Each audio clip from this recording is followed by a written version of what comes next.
What a showdown last night. You know, I've been involved with every presidential debate going back 30 years. Never seen anything like this. It was fierce. It was personal. Both candidates were relentless. Well, this race is like none we've ever seen before. Absolutely. No question about that. Unusual race, unforgettable debate.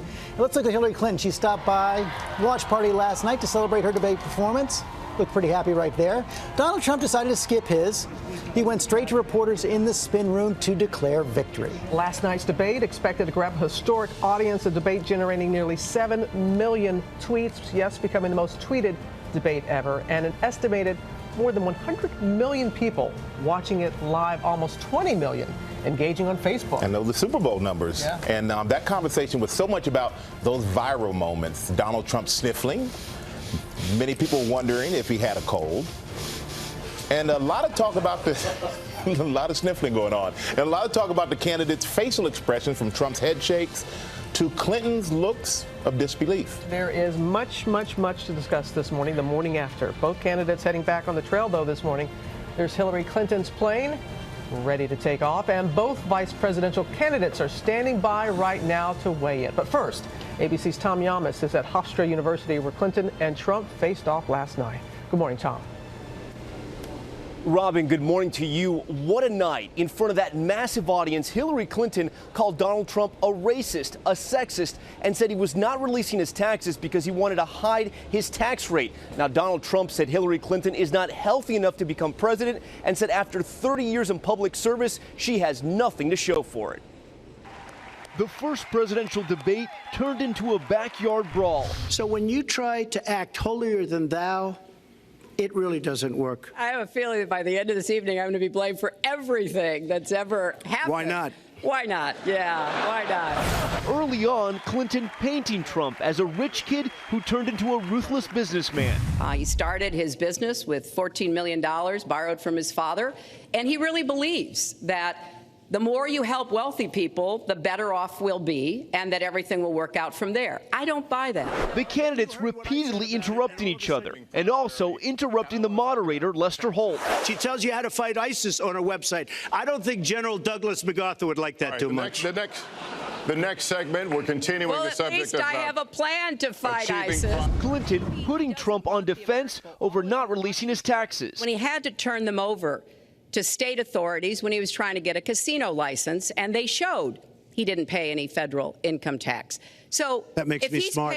But Trump winning over the crowd when he said this. When she releases her 33,000 emails that have been deleted, as soon as she releases them, I will release my tax returns. Clinton addressing her email scandal. You know, I made a mistake using a private email. That's for sure. And if I had to do it over again, I would obviously do it differently.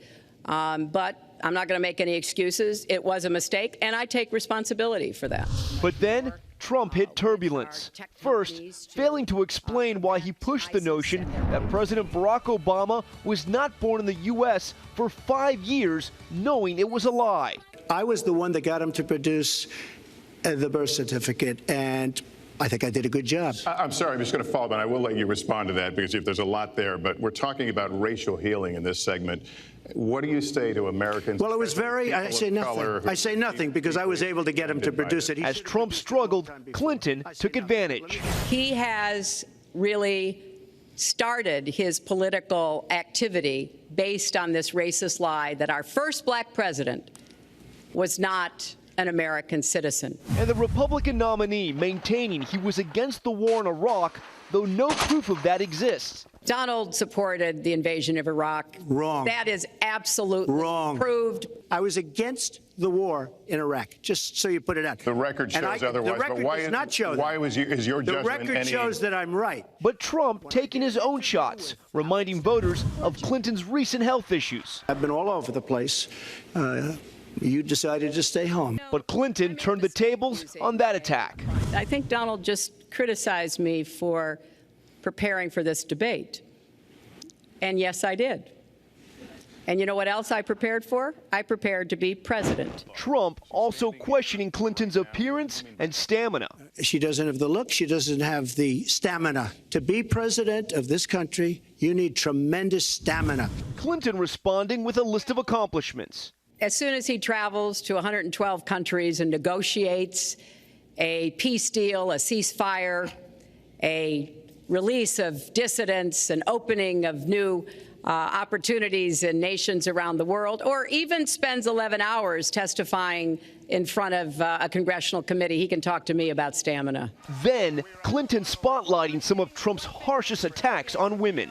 He tried to switch from looks to stamina, but this is a man who has called women pigs, slobs, and dogs. Now, I caught up with Trump after the debate, and he told me the reason why he did not bring up Bill Clinton's past infidelities after Hillary Clinton attacked him on those comments on women. Here's what he said. Mr. Trump, how do you think you did tonight? I thought it was great. I mean, I got everything I wanted to say. I got it out, other than the transgressions of Bill. But I thought, and I didn't want to do it with Chelsea, who I think is a very wonderful young lady. I didn't want to say what I was going to say with Chelsea in the room. So maybe they're well off to bring Chelsea all the time. Now, Trump did have one complaint. He said his mic was defective and wondered out loud in the spin room if that was done on purpose, George. Done on purpose. Okay, Tom Yamas, thanks very much.